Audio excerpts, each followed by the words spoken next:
കണ്ടോ? അപ്പൊ ഓരോ കുടുംബത്തിനും ക്രിസ്തുവിനെ പ്രതി സഹിക്കാനുള്ള ഒരു അനുഗ്രഹം കൂടി ദൈവം തന്നിട്ടുണ്ട്.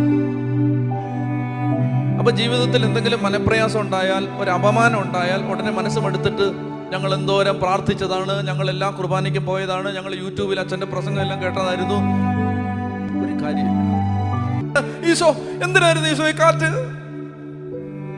കർത്താവ് പറയാണ്, ഈ കടലിരമ്പത്തിലൂടെ, ഈ സാഗര ഗർജനത്തിന് നടുവിലൂടെ, ഈ ആഞ്ഞടിക്കുന്ന തിരമാലയുടെ കനത്ത കൈക്ക് നടുവിലൂടെ, ഈ ഇളകമറിയുന്ന കടലിന് നടുവിലൂടെ ഒരു പോറല് പോലും ഏൽപ്പിക്കാതെ നിന്നെ അക്കരെ എത്തിക്കാൻ എനിക്ക് പറ്റുമെന്ന് നീ അറിയാനായിരുന്നു. ഓരോ ക്രൈസിസിലും നിന്റെ വിശ്വാസം വളരും. എന്നുവെച്ചത് പറഞ്ഞേ ഹല്ലേലൂയാ. ഓരോ ക്രൈസിസിലും ക്രിസ്ത്യാനിയുടെ വിശ്വാസം വളരും. മനസ്സിലാവുന്നുണ്ടോ? അതായത് വിശ്വാസം